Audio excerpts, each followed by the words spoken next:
Bismillahirrahmanirrahim. Assalamualaikum warahmatullahi wabarakatuh.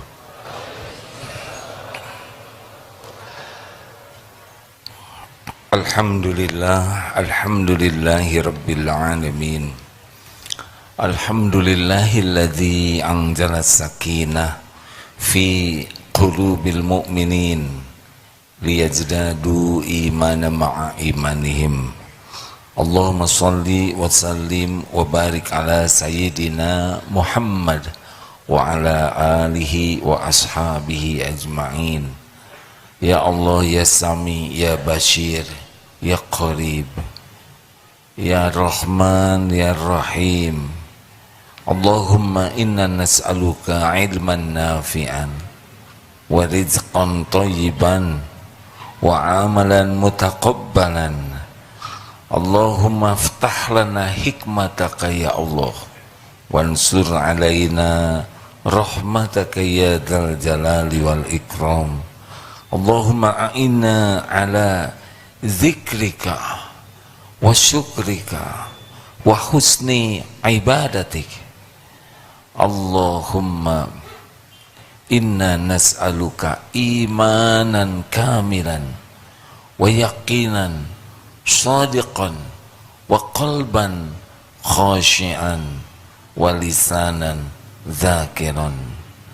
Duha yang maha menatap, berkahi majelis ini, limpahi kami dengan ilmu yang membuat kami yakin padamu, yang membuat sisa umur ini seluruhnya istiqomah di jalanmu. Beri kami ilmu ya Allah yang mengantarkan kami husnul khatimah dan mengantarkan kami menjadi ahlul jannah. Sampaikan salawat salam kami kepada Rasulullah sallallahu alaihi wasallam. Amin ya rabbal. Alhamdulillah. Fadhil Ustaz. Bismillahirrahmanirrahim. Kitab Al-Hikam nomor 253. La yukhrijuka 'anil wasfi illa syuhudul wasfi. Tidak ada sesuatu yang dapat mengeluarkan atau melepaskan engkau dari sifat kesombonganmu kecuali jika engkau melihat sifat-sifat Allah. Tidak ada yang dapat mengeluarkan kita dari sifat sombong kecuali semakin yakin kepada Allah. Ini penting.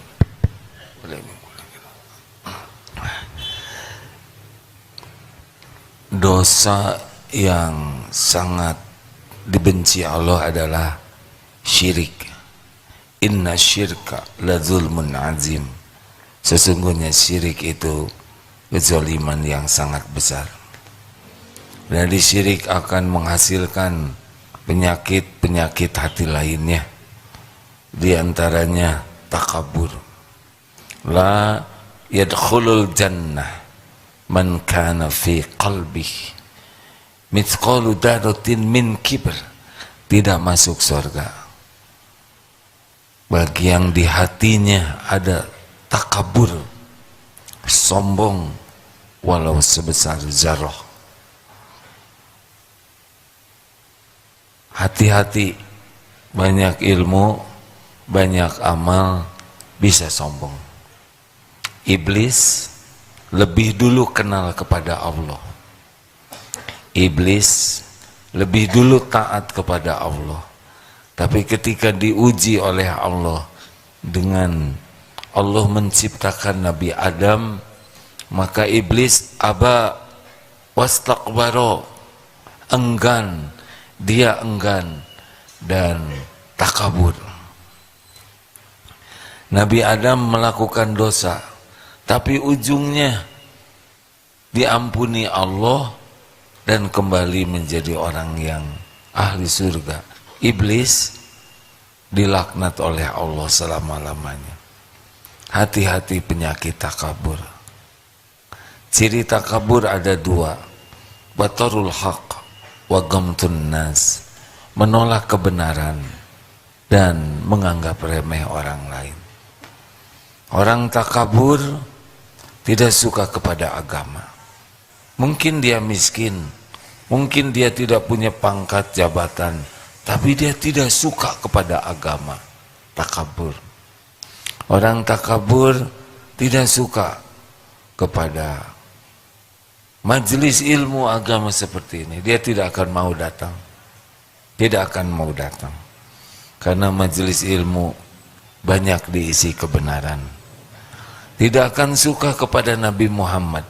Orang sombong, dia akan mengidolakan yang lain selain Nabi Muhammad. Itu sombong, hadirin. Orang sombong tidak suka juga membaca Quran, karena Quran adalah kebenaran. Enggan sekali membaca Quran, tidak mau. Dia lebih suka melihat medsos, tayangan-tayangan. Ketika ada Al-Quran, skip. Orang yang sombong tidak suka kepada ulama. Di konteksnya mungkin tidak ada ulama. Sibuk saja dengan berbagai nama pecinta dunia. Mungkin. Cenderung tidak suka dekat dengan ulama dan makin sombong meremehkan ulama. Seakan-akan ulama itu bukan sesuatu yang penting di negeri ini. Padahal pewaris Nabi. Orang yang sombong tidak akan berkawan dengan orang-orang yang rajin ibadah. Tidak suka bergaul dengan orang-orang yang soleh, soleha. Tidak. Dia akan bergaul dengan pecinta dunia saja. Itu di antaranya. Dan orang yang sombong, ketika ada orang yang memberikan masukan, dia tidak suka. Dia tidak suka kepada orang yang memberikan nasihat, apalagi kritik. Benci. Suami sombong, lelaki sombong, dia tidak mau mendengarkan perkataan istrinya. Termasuk istri sombong juga. Mau kemana? Sombong ini la yadkhulul jannah, tidak masuk surga. Apa saja yang bisa membuat orang sombong? Ada yang dari casing bisa sombong karena badannya tinggi besar. Dia akan meremehkan yang kurus kecil, yang pendek mungil. Seakan-akan kalau pendek tidak ke surga. Ada yang kepandaian, dia merasa paling pintar, IQ-nya tinggi, dia menertawakan yang IQ-nya rendah. Padahal nanti kita jawab, yang bintang kelas, dia menertawakan yang ranking 29 dari 30 orang. Ada yang sombong, dari rupa, yang cakep-cakep suka ngumpul dengan yang cakep lagi. Yang kasihan yang kurang cakep ingin ke bawah cakep. Padahal perlindungan dari Allah, hadirin. Hati-hati nih. Wajah itu juga bisa menjadi jalan kesombongan. Seakan-akan kalau yang kurang cakep tuh gagal. Apalagi, mulai harta. Seakan-akan kalau punya harta tuh hebat, sukses. Tertipu. Banyak harta, banyak ujiannya. Banyak harta, berat ujiannya. Gelar, hati-hati yang sombong karena gelar. Kuliahnya S2, lihat yang lulusan SMA seperti rendah. Padahal boleh jadi yang SMA ini lebih tinggi derajatnya di sisi Allah. Lihat yang lulusan SD seperti melihat manusia gagal. Jabatan, direktur, komandan, ketua, dia bisa meremehkan karyawannya Dari sikap, kalau orang meremehkan itu mudah ya dilihatnya. Dari nada saja bicara, dari pemilihan jari juga. Sana, nah ini sudah meremehkan. Karena jari ini tidak akan keluar kepada orang yang dia hormati. Benar? Coba mau menikah ke calon mertua. Saya menikah sama anak kamu, Pak. Ya, sudah selesai, sudah tahu hasilnya. Ya. Apalagi yang membuat sombong, dan yang paling berbahaya adalah sombong karena ilmu agama. Seakan-akan kalau dia sudah tahu banyak agama, yang lain pasti ke neraka. Apalagi kalau dia mengikuti satu kelompok atau mazhab atau apalah, seakan-akan yang di luar kelompoknya itu tidak akan ke sorga. Ini sombong. Dirinya saja belum tentu ke sorga. Tidak ada jaminan. Ada orang yang beramal tinggal 1 jengkal ke sorga, tapi dia beramal ahli neraka di ujung hayatnya.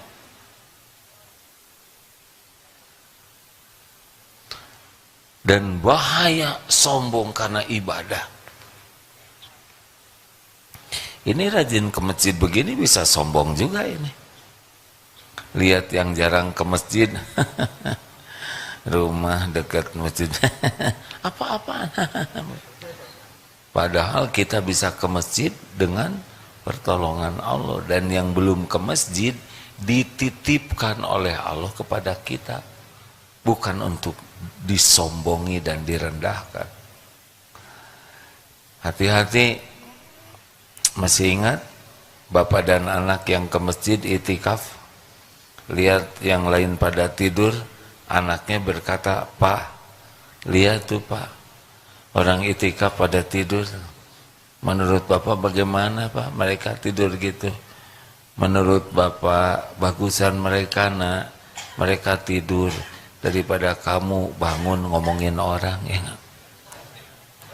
mengerti? Bisa sombong itu. Ini ilmu penting. Karena orang sombong dibenci oleh Allah. Iblis kenal ke Allah. Iblis duluan taat ke Allah.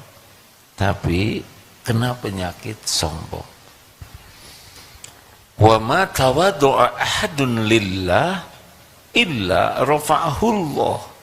Tiadalah orang yang rendah hati karena Allah, kecuali Allah mengangkat derajatnya.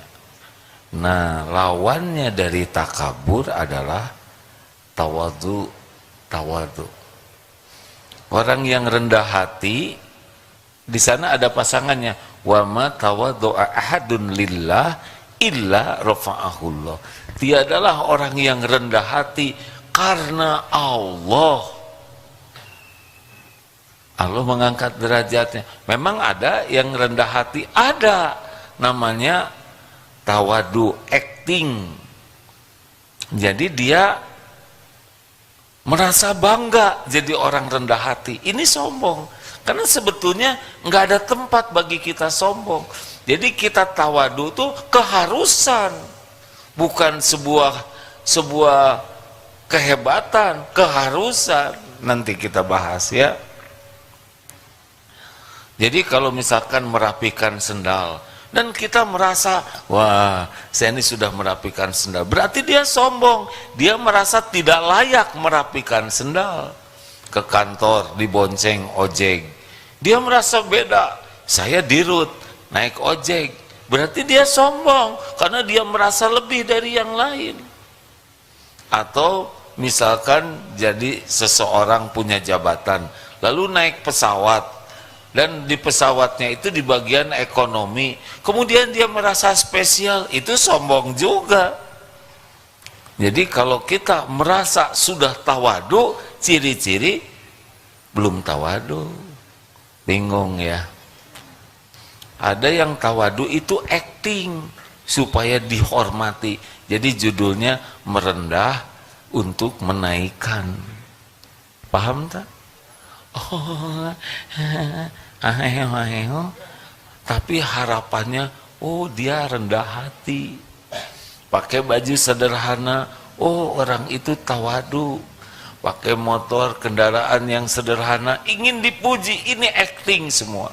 Ke kantor, naik kendaraan, tapi semuanya bukan karena Allah, semuanya karena ingin agar diketahui dirinya tawadu, supaya lebih dihormati, tidak termasuk tawadu. Wah, berat ya. Jadi gimana obat tawadu yang asli? Obat tawadu yang asli seperti tadi itu yang disampaikan. Mana Ustaz? Saya hilang nih. Jadi kita hanya baru bisa lepas dari kesombongan kalau kita meyakini dengan sifat-sifat Allah. Satu, apa yang membuat kita bisa lepas dari sombong? Yang pertama, kita harus yakin, hakul yakin, wa ma bikum min ni'matin fa minallah. Nikmat apapun yang ada padamu yang membuat orang menghormati, menghargai, memuji, pasti itu adalah milik Allah. Yang tadi tuh yang suka bangga dengan casing, gagah, cantik. Saya tidak menyebut kalau perempuan gimana gitu, nanti terbayang saudara saya yang punya dosa. Titik-titik I ya. Pintar, langsung cut, ini adalah milik Allah. Allah yang memberi, bukan karena hebatnya ikhtiar, tidak, karena Allah mau saja. Tubuh Allah yang ngebentuk tubuh seperti ini, cerdas Allah yang ngasih otak, kuat Allah yang ngasih otot, pintar bisa kuliah Allah yang menguliahkan. Pokoknya apapun yang bisa membuat kita sombong, harus yakin ini adalah milik Allah. Satu itu ya. Yang kedua, ini adalah ujian dari Allah. Itu yang harus kita yakini itu. Ini adalah ujian dari Allah. Jadi bukan ini adalah kesuksesan. Jadi kalau saudara diberikan sesuatu oleh Allah ya, satu, ini milik Allah, yang kedua, ini ujian buat saya. Nah, orang yang takabur, ini milik saya, ini hasil saya, ya kan? Berapa banyak Korun, tahu siapa Korun? Korun itu orang beriman, bukan ateis, bukan musyrikin, dia beriman. Korun itu hafal Taurat, tapi Korun jatuh karena dia merasa kekayaan itu adalah miliknya, hasil jerih payah. Hati-hati nih kalau sudah merasa memiliki dan merasa hasil diri, sudah akan bermasalah. Ini hasil perjuangan saya, ini dulu ide saya nih, sesudah saya pikirkan, kemudian saya bekerja keras. Benar kita mikir, benar kita bekerja keras, tapi otak ini bisa mikir pasti dengan petunjuk Allah. Kita bisa bekerja keras, siapa yang menguatkan? Siapa yang menyehatkan? Berapa banyak yang ingin bekerja keras tapi lemah? Benar? Satu apa? Satu, milik Allah. Dua, ujian dari Allah. Ini ujian.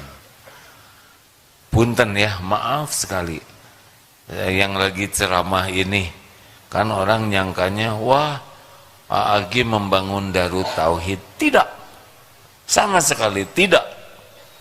Darut Tauhid sudah tertulis di Lauh Mahfuz sebelum saya dibrojolkan ke dunia ini.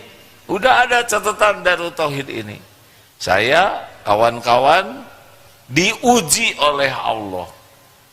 diikut sertakan dalam takdir adanya Darut Tauhid ini. Tidak ada makhluk ini, tidak ada teman-teman, tidak ada yang bisa menghalangi apa yang Allah rencanakan. Jadi saja, kun fayakun. Jadi Aagim, Aamul, AA yang lain, juga BB, CC, DD yang lain diuji. Ini ujian, karena orang pasti mujinya, hebat apa? Bagaimana caranya membangun pesantren? Gimana? Saya juga kurang ngerti. Sebab mikir begini juga nggak kepikir. Bagaimana membangun pesantren? Bagaimana mendatangkan orang, membiayai ratusan miliar tiap tahun? Nggak kepikir. Saya buat sholat khusyuk aja susah. Halo? Nah, ini cerita gini bisa tawaduan juga. Abdi majalmi alit, sapatu gen nomor 33, bohong. Ya. Karena ada yang merendah untuk meninggikan. Saya mau orang fakir, pas ngomong gitu saat mustajab.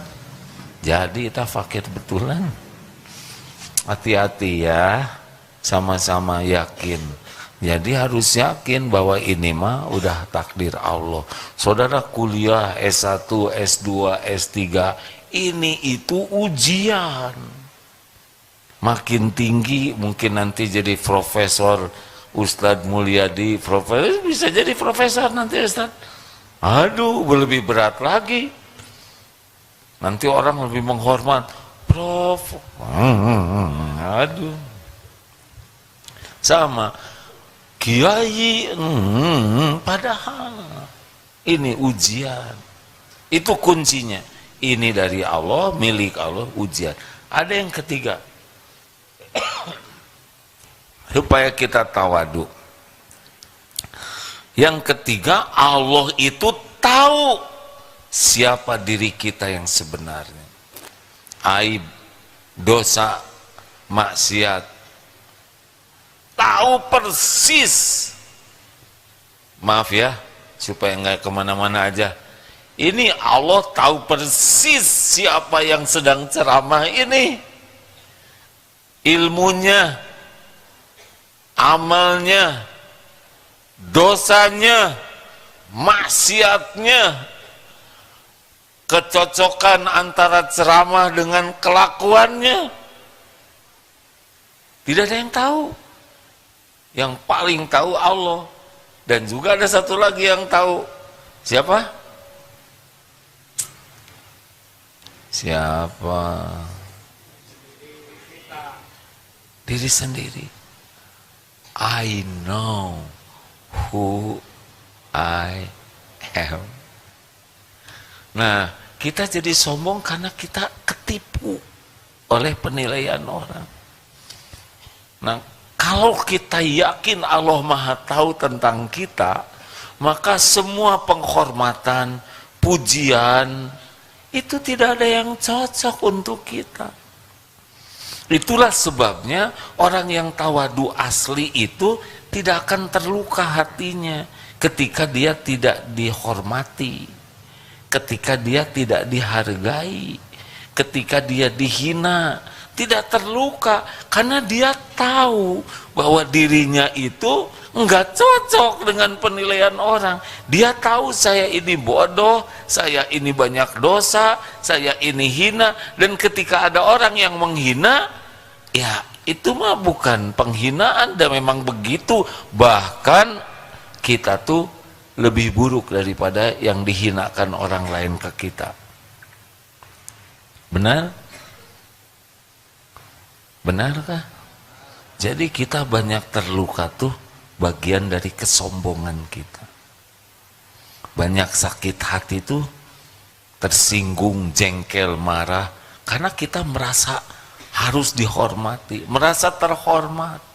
Tapi ketika kita jujur, Allah tahu nih, sholat saya tidak pernah khusyuk, pikiran kacau, mata tidak terjaga, ilmu cetek, masa lalu jelek, nggak cocok antara yang ditampilkan dengan yang asli, nggak sama solehnya di depan orang dan ketika sendirian. Itu kan Allah tahu. Hah? Ketika kita yakin Allah Maha tahu diri kita, itu akan membuat kita lebih tawadu. Nah, jadi PR kita memang susah orang tawadu itu kecuali yakin ke Allah. Yakin semua milik Allah, yakin semua ujian dari Allah dan dinilai oleh Allah, dan yakin Allah tahu siapa diri kita yang sesungguhnya. Nggak ada apa-apanya. Kita ini nggak ada apa-apanya. La haula wala quwwata illa billah. Kita tidak punya daya kecuali Allah yang menguatkan. Kita tidak punya apa-apa kecuali semuanya titipan Allah. Kita bodoh kecuali sepercik ilmu. Yang kita punya cuma dosa, aib. Kalau bisa begini, nanti asli itu tawadu. Nggak ada acting-actingan, tenang saja, nggak berat. Dia tidak merasa dirinya spesial. Mungkin orang menganggap, wah ini spesial, dia sih lempeng aja, sibuk dengan apa yang Allah tahu. Juara ini nggak akan jadi sombong. Diangkat, diturunkan jabatan, nggak ada masalah. Yang penting barokah. Kebayang tidak ada? Ini yang bisa membuat orang bahagia. Kalau dia lebih sibuk, makanya tidak mudah orang jadi tawadu kecuali dia yakin ke Allah. Itu tawadu asli. Kalau belum yakin ke Allah ya bisa acting tawadunya itu. Bahkan supaya nambah-nambah keren dengan pura-pura tawadu. Perlu latihan. Terutama yang diuji oleh Allah, dikasih casing, ketua, pimpinan, direktur. Waduh, itu kan nempel terus so hebatnya. Dulu ya perusahaan itu saya merintis, memang begitu. Tapi nadanya nggak usah pakai. Udah gitu, tenang ya. Nanti saudara dicabut nyawa berhenti ngomong. Sudah pensiun mungkinkah sombong? Sombong juga. Yang jadi direktur dulu anak buah saya, udah kakek, udah nggak usah diomongin. Itu pengen diangkat. Kalau dulu nggak tentunya oleh atau sakit cicing, diam udah selesai. Itu semua ada garisnya masing-masing. Alhamdulillah tuh si ibu itu sesudah ikut pengajian kami, dia pakai jilbab. Apa ini ngaku-ngaku, ha? Berarti dia merasa dia yang mengubah. Enggak. Ibu itu pakai jilbab, doa orang tuanya, karena permintaannya, karena jeritan anaknya, enggak usah nebeng. Ini perlu diingatkan juga nih kepada semua yang di Darut Tauhid. Kalau ada lulusan Darut Tauhid, kemudian jadi apa gitu dikasih oleh dunia, oleh Allah, jadi tentara, polisi, jadi pejabat, ada jadi, jangan ikut merasa berjasa. Itu lulusan kami. Apa? Saudara apa? Di sini juga nggak ngasih contoh ya. Pelajaran saudara juga nggak ke hati. Jangan nebeng beken. Bukan melupa-lupakan, Pak, dulu saya pernah pesantren di Darut Tauhid. Oh, alhamdulillah, berapa tahun? 3 hari. Oh, pesantren kilat. Ya udah, nggak apa. Kita nggak usah merasa bahwa orang sukses tuh karena pesantren di sini. Tidak boleh ngaku-ngaku. Jangan, karena bukan itu yang benarnya. Kita syukur kebagian pahala. Mungkin sepercik ilmu yang sampai. Nggak usah jadi kotor hati, ujub. Punya perusahaan, anak buahnya kemudian bikin usaha. Dia tuh dulu ogut ya, diem ogut ogut-ogutan. Kan ada yang kalau orang anak buahnya kemudian jadi punya usaha, seakan-akan tetap anak buah sepanjang hayat. nggak boleh. Atau kita senior, jadi dokter senior, ada dokter junior, kita udah tua ini jadi menteri, tetap menganggapnya teh anak buah, nggak boleh. Hormat. Atau di sini, misalkan lama-lama ada yang jadi ulama besar, cicing, cep. Jangan, dulu ikronnya saya ngajar, cicing kro, diam ya. Enggak usah merasa berjasa. Jangan merasa penting, jangan merasa hebat. Ini penyakit yang akan membuat kita ujub, melupakan Allah dan takabur, aba wastakbaro. Biasa-biasa aja lah hidup mah, nggak usah petantang-petantang. Kalau saudara ditakdirkan jadi pejabat, itu juga bukan sukses. Jadi pejabat itu adalah kurang mantap, adalah ujian. Pasti berhenti. Nggak ada pejabat yang nggak berakhir. Skala apapun, mau jadi presiden, jadi raja, pasti berakhir. Mungkin ada yang berakhir jabatan, ada yang jabatannya masih, tapi barengan berakhirnya dengan berakhir hidupnya. Pasti berakhir.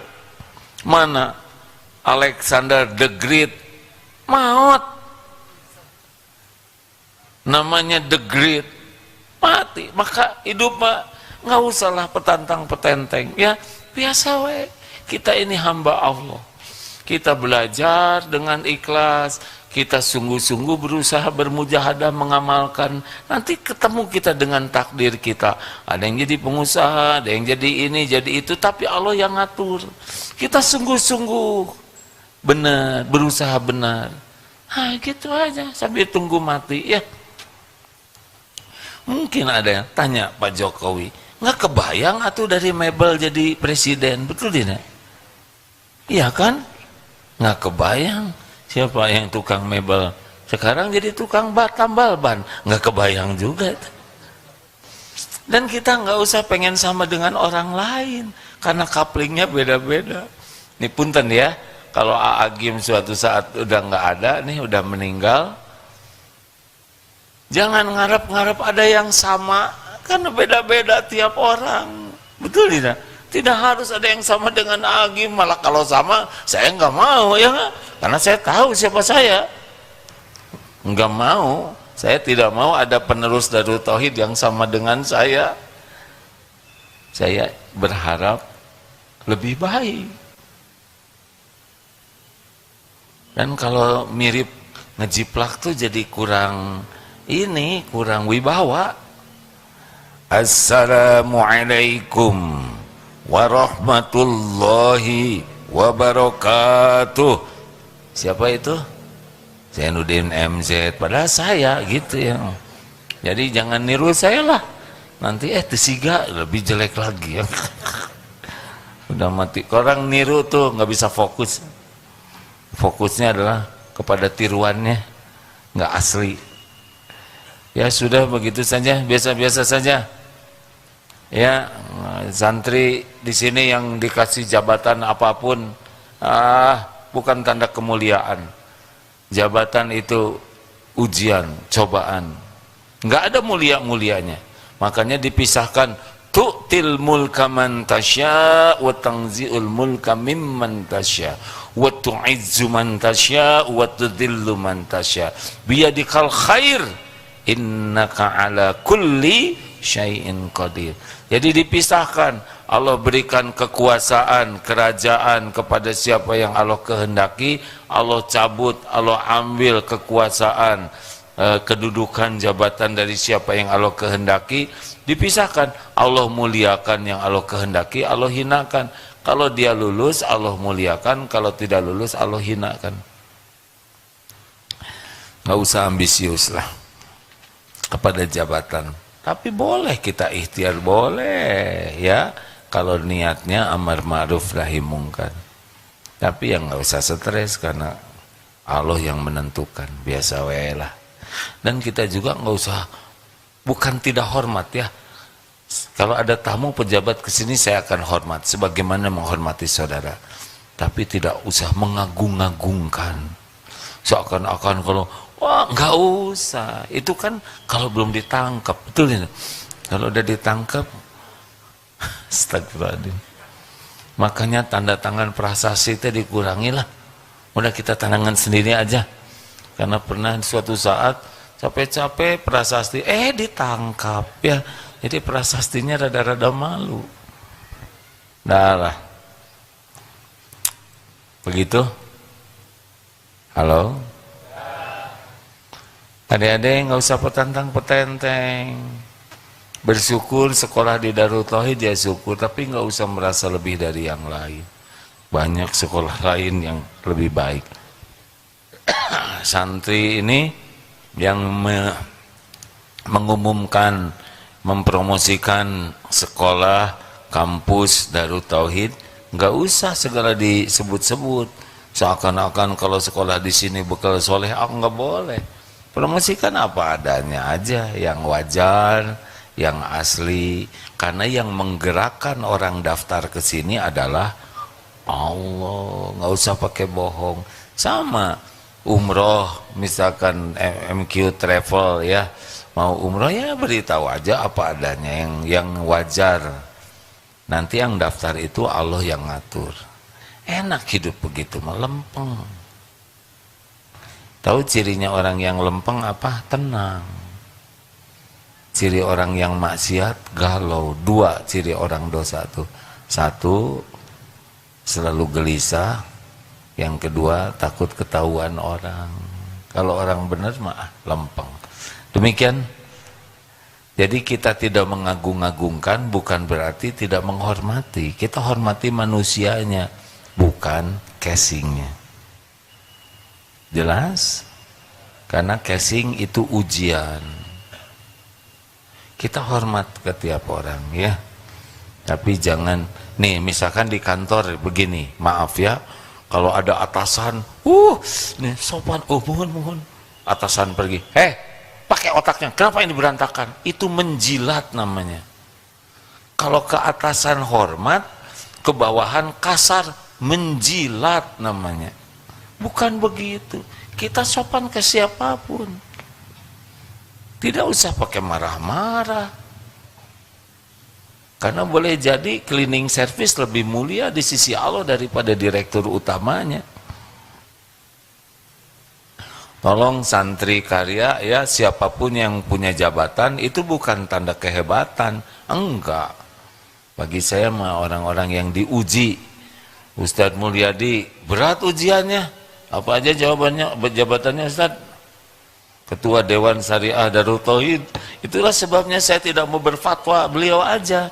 Supaya beliau yang mikul. Rektor STAI, aduh berat ya. Siapa lagi? Cep dari apa? Imam, gawat der. Ustaz,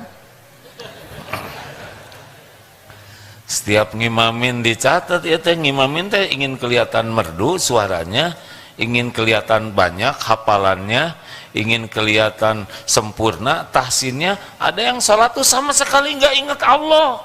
Waktu ngimamin itu kesempatan untuk pamer hafalan, untuk pamer tahsin, pamer kemerduan suara, pamer lagam.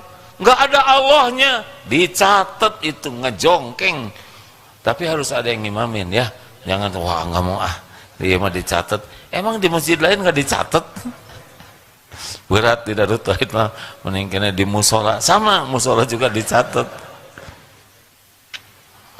Makanya saya mah semangatnya ngimamin duhur dan asar aman. Semua ditanya yang paling nelangsa di akhirat yang ini nih. Aduh, beneran ini.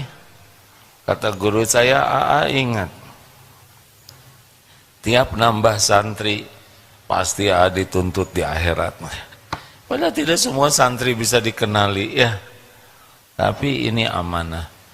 Paling cuma berapa ribu santri di sini. Yang berat itu diamanati Presiden Indonesia 270 juta. Ngeyepek atau di akhirat ada. Aduh. Itulah sebabnya saya tidak mau jadi presiden.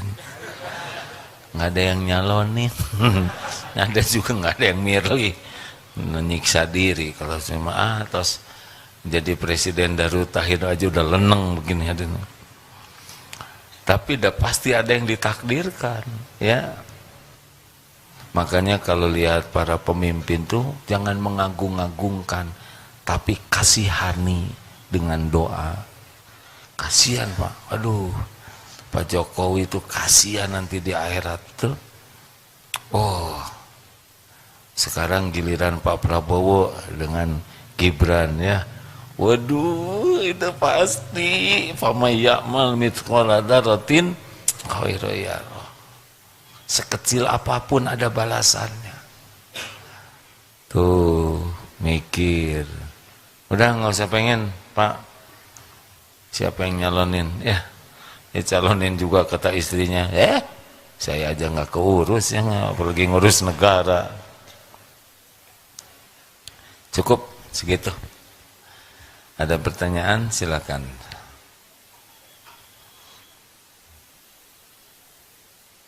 Oh, santri mau nanya? Ya, boleh. 2 minggu yang lalu belum dikasih kesempatan. Bapak mau nanya? Ya, tanya ke Ustadz Mulyadi aja. Itu tolong, ada santri yang siap enggak? Mim? Boleh? Silakan, Dek. Assalamualaikum warahmatullahi wabarakatuh. Waalaikumsalam warahmatullahi wabarakatuh. Saya Santri Labika izin bertanya.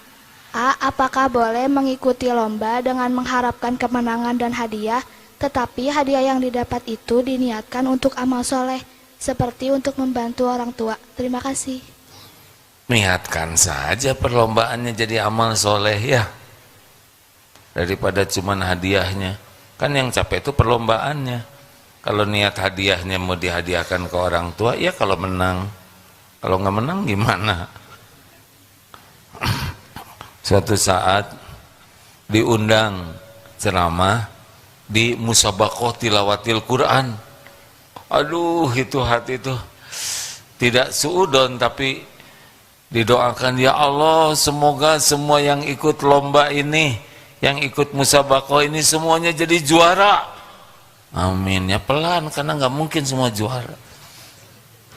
Kasihan betul tuh. Latihan, belajar, kalau hanya untuk piala. Mau apa piala? Hanya plastik. Kalau hanya untuk piagam, kertas. Kalau hanya untuk uang, cepat habis. Jangan ikut perlombaan, niatkan ibadah, niatkan dakwah. Jangan berdoa ingin menang, doakan ingin diterima oleh Allah dan bisa menyikapi takdir Allah sebaik-baiknya. Lakukan aja yang terbaik, Dek. Menang gak menang sama aja kok. Kalau Allah ridho mah udah menang, ya. Mana yang bagus? Menang jadi sombong, kalah jadi dengki. Nggak ada yang bagus. Ada yang jadi juara, tapi jadi ujub. Memang kelihatannya keren, tapi jadi sombong. Mau apa? Ayo lakukan yang terbaik. Ihris ada ma yanfa'uk wasta'in billah. Juga mohon maaf kepada santri. Sekarang mah jarang santri minta didoakan teh. Karena tahu jarang ngedoain menang. Sebab kalau saya ngedoain menang, berarti ngedoain yang lain kalah, ya kan? Halo?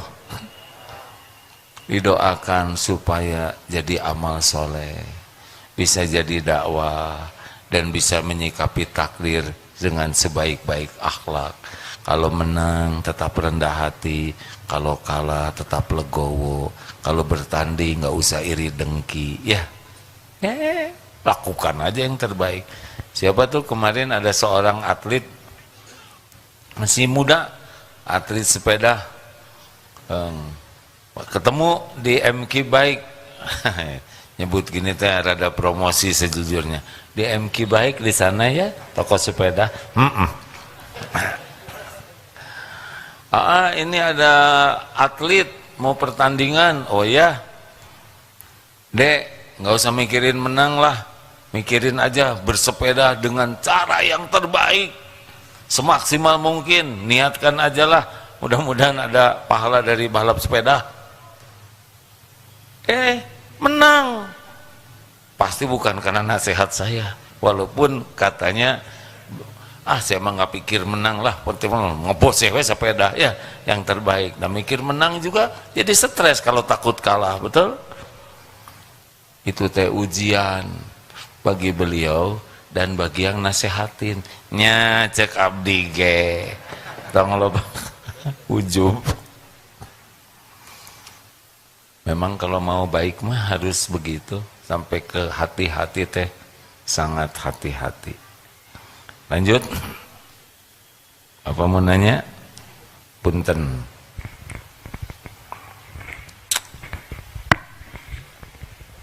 Hatur nuhun, terima kasih ya. Assalamualaikum warahmatullahi wabarakatuh. Waalaikumsalam warahmatullahi Ada wabarakatuh. 3 poin yang Sedikit, tapi kita nggak akan dari bertengkar. 3 itu, yang pertama kan tadi yakin semua ini milik Allah ya. Ya benar. Kemudian semua ini adalah ujian, dan yang ketiga ini Allah tahu dari diri kita sebenarnya. Iya. Saya melihat ini ada cerita seorang penceramah, seorang yang biasa menjelaskan atau memberikan sesuatu kepada orang lain, tiba-tiba berhenti. Ini kalau dihubungkan dengan poin yang ketiga, bahwa Allah itu tahu diri kita sebenarnya. Jadi beliau ini berhenti itu karena takut apa yang dia ceramahkan ini tidak sesuai dengan apa yang dia kerjakan. Jadi seorang ini belum pantas sehingga dia berhenti. Tapi akibatnya halayak atau masyarakat ini kehilangan seorang figur. Nah, bagaimana kalau banyak ulama yang mengundurkan diri atau ustadz yang mengundurkan diri karena ketakutan, takut belum pantas saya, akhirnya takut. Bagaimana ini menyikapi hal seperti, kan ini ada terjadi ini. Jadi dalam ilmu tauhid itu ada khauf, takut ke Allah, ada juga roja. Kalau kita bikin salah, misal saya melakukan salah, nauzubillah ya, kemudian saya berhenti ceramah, berarti saya menganggap bahwa orang itu jadi baik gara-gara saya ceramah. Kalau kita salah, tobat. Tapi Allah sudah nitipkan ilmu, itu juga dituntut oleh Allah, Pak. Tidak semua orang ditakdirkan jadi penceramah, dan ilmu penceramah itu Allah yang ngasih. Itu 2, 1 amalkan, yang kedua sampaikan. Harusnya tidak berhenti, harusnya tobat saja, perbaiki diri. Dan kalau ceramah jangan merasa sudah mengamalkan. Misal beliau ustadz belum haji, kemudian beliau dapat ilmu haji, ngajarkan haji, ya ajarkan aja haji. Jangan sampai saya tidak bisa nih ceramah tentang haji, saya belum haji. Nggak bisa, itu ilmu. Yang jangan itu beliau ceramah seakan-akan beliau sudah haji. Atau tentang jihad, pertempuran, saya nggak bisa ceramah tentang jihad walaupun saya tahu, karena saya belum pernah perang. Nggak harus begitu, itu ilmu amanah dari Allah.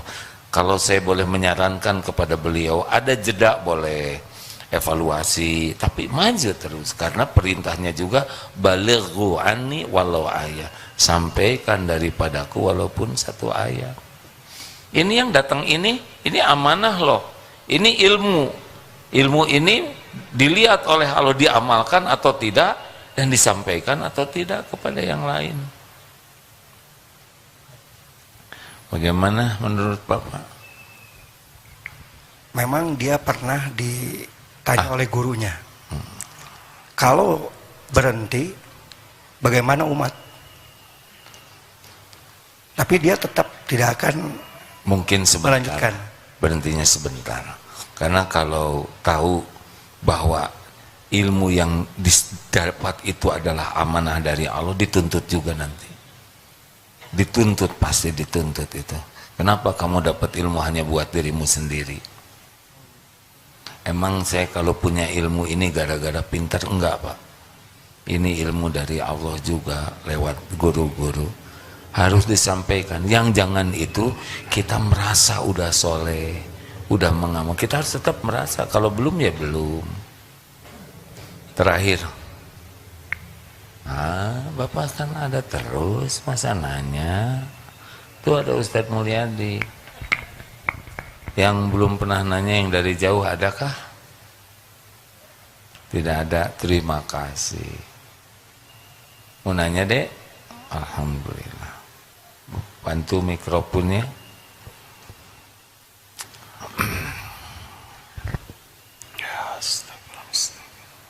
Bismillahirrahmanirrahim. Assalamualaikum A. Waalaikumsalam warahmatullahi wabarakatuh. Izin memperkenalkan diri, saya Santri Fida dari SMK. Alhamdulillah. Izin bertanya, jadi kalau misalnya ada sesuatu yang perlu diikhlaskan, tapi saya sendiri belum ridho untuk mengikhlaskannya, kayak perasaan itu suka gak enak, terus sedih gitu, mengganjal. Nah, untuk menghilangkan perasaan itu bagaimana ya A?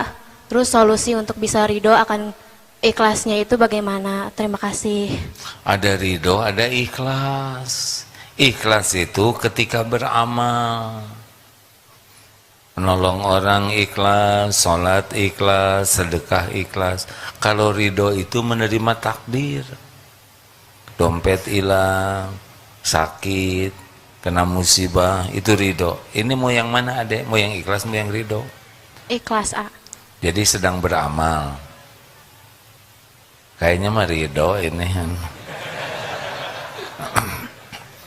Apa yang kurang ikhlas, ada yang mana? Ada orang kurang ikhlas juga memang bakal sakit hati ya.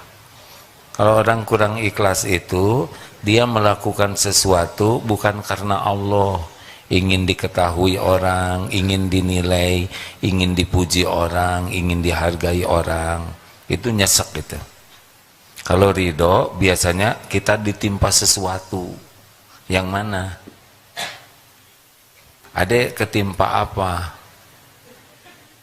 Misalkan ada bata ya, harus ridho, dan nggak ridho juga tetap benjol ya. Yang mana atuh Dek? Cepat. Mengikhlaskan sesuatu gitu A. Apa kejadiannya apa? Jadi kurang ikhlas nih saya. Ada yang menghina, dompet hilang, sepatu tinggal satu, atau apa masalahnya? Kepergian orang tua. Oh maaf, orang tua. Oh itu bukan ikhlas tapi ridho. Ya. Misal orang tua meninggal, ya, ini pasti sedih, normal.